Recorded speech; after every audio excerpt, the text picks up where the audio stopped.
Yes,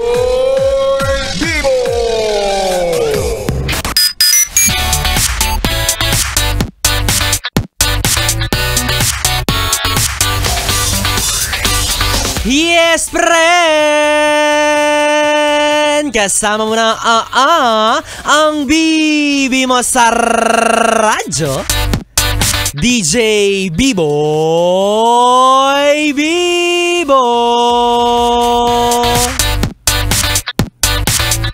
Yes, pre! Naranasan mo na ba yung pilit kang ibinabalik sa nakaraan na kahit papilit mo na itong tinatalikuran? Oy!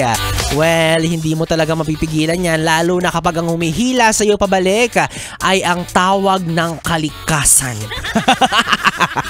Oo, di ba hassle yan? Yung halimbawa, late na late ka na sa lakad mo, yung nakapag-ayos ka na't lahat-lahat, ihahakbang mo na lang yung mga paa mo palabas ng pintuan. Tapos, meron kang biglang hindi magandang naramdaman sa tiyan. Bad trip. Eh di syempre kapag ganyan, di ba? Maghuhubad ka na naman. Tapos, hindi mo pwedeng baliwalain yan kasi kung saan pa maabutan yan. Kung saan ka pa abutan, mahirap na, no? O, eh di pagpapawisan ka pa niyan sa palikuran, tapos magbibihis ka na naman. Sobrang hassle. Kung pwede lang, wag na lang ilabas, tapos isuka mo na. Charot, pasintabi po sa mga kamakain kong yes friend. O ikaw ba, yung mga yes friend natin out there, yung mga nakikinig ngayon, ano yung mga bagay na kahit ayaw mo nang balikan, eh pilit ka pa ring hinihila pabalik? Oo, madalas dyan kaldero ng kanin. Diba? Madaling sabihin na ayaw mo na pero sumandok ka pa. Tapos ang ending, makikita mo yung mga dati mong pictures nung payat ka pa, ngayon nagre-reklamo ka na. Yan. Kaya ako kapag nakikita ko yung mga picture ko nung mga panahong payat pa ako, sinasabi ko na lang sa isip ko, hayaan mo na, past is past. Mag-move on na lang tayo, ganyan. Pampalubag loob ba, diba? Pero aminin mo, yes, friend, no? May mga kaibigan ka rin na hindi lang alindog or ng katawan ang binabalik o hindi lang kaldero ang binabalikan. Kasi yung iba, ex nila mismo na niloko siya, sinaktan na, iniwan pa. Pero ayan, ganun pa rin, parang walang kwenta yung mga sinabi mo sa kanya nung inuman ninyo, di ba? Nung nagpapayo-payo ka, nakakala mo DJ ka sa partner.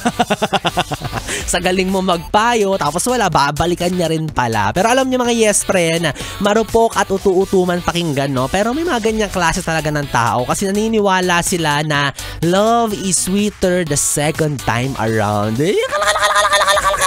So kung kayo yung tipo na mag-ex na naghiwalay dahil lang sa mababaw na dahilan at gusto nyo ulit subukan na magkabalikan, well, I think wala namang masama dyan, no? For as long as single kayong dalawa, tapos gusto nyo pa rin naman ang isa't isa, edi go na, diba? Why not give it another try? Pero kung hindi talaga mag-work, edi iyak ka na lang ulit, tapos sumanap ka na agad ng ibang kapalit. Ganun lang kadali ang buhay. Ganun lang ang cycle. May aalis, may bagong darating, meron din namang bumabalik, no? Diba? At least ang mahalaga, para kang masarap na pagkain sa karinderya. Wow! Sarap mo! Yung tipong sa taglay mong guwapo o ganda, binabalik-balikan ka. Ay! Grabe naman ang confidence niyan. Kaya huwag niyong husgahan mga yes friend yung mga nakikipagbalikan sa ex nila. Kasi iba-iba rin naman talaga tayo ng dahilan kung bakit nauwi tayo sa hiwalayan. Tayo! Kasali ako! Kaya ikaw, ako nagdadalawang isip ka na balikan yung dati mong karelasyon, sign na to. Ito na yung binibigay sa'yo ni B-Boy Bibo na go signal, makipagbalikan ka na, i-chat mo na siya hanggat wala pa siyang iba. Kumbaga para kang isang yoyo na bumabalik-balik pa rin kahit ilang beses nang itinatapon palayo. Anyways mga yes friend, ako na nga ngayong kapiling DJ B-Boy Bibo, ang DJ na single, ready to mingle, basta walang label. Pwede mo akong makatabi hanggang mamayang alas 12 para sa ating BB Time, dito pa rin sa 101.1 Yes FM Solid.